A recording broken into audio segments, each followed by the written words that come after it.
95% ng handa ang Commission on Elections para sa isasagawang makasaysayang unang Bangsamoro Parliamentary Elections sa Setyembre. Ipinagtibay din ito ni Pangulong Ferdinand Marcos Jr. sa kanyang ikalimang SONA kung saan tiniyak ang paglalagda sa mga peace agreement. Ang detalye sa balitang A to Z, hatid ni Naomi Almojano. The BARM electorate is now poised to partake in BARM's first regular parliamentary election.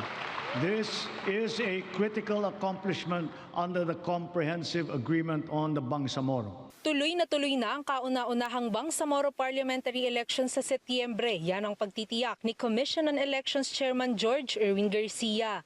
Ito'y matapos sabihin ng Pangulo sa kanyang ikalimang State of the Nation address nitong Lunes na nakahanda na ang COMELEC at iba pang deputized agencies para sa makasaysayang halalan. 95% na po kaming ready sa Bangsamoro, lalo pat sabihin ng Pangulo na ine-expect ng sambayanan tuloy na tuloy ang isang matahimik na halalan sa Bangsamoro. Ayon sa Pangulo, milestone kung maituturing ang parliamentary elections, lalo't bahagi ito ng pagsasapinal ng peace talks sa rehiyon.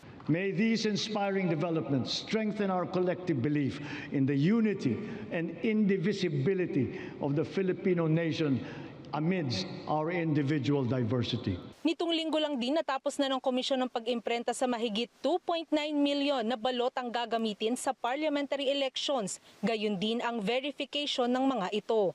5 probinsya ang sakop ng eleksyon kabilang ng Basilan, Lanao del Sur, Maguindanao del Norte, Maguindanao del Sur at Tawi-Tawi. Simula na rin ang campaign period sa Bangsamoro sa July 30 hanggang September 12.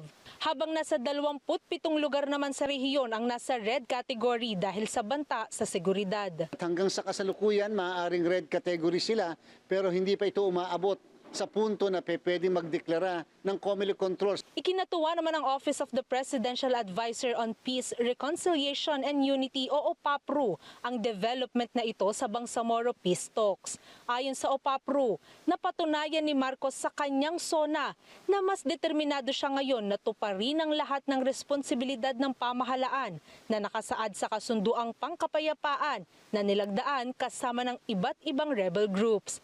Dagdag pa ni OPAPRU Secretary Mel Senen Sarmiento, kailangang tuparin ang lahat ng pangako sa mga taong pinili ang landas ng kapayapaan.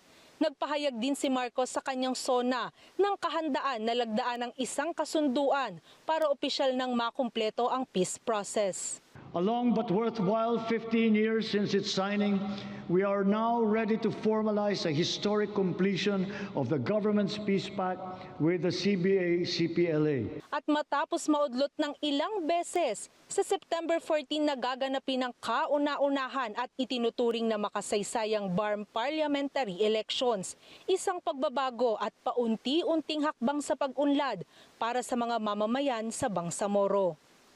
Para sa Balitang A to Z, Naomi Almojano.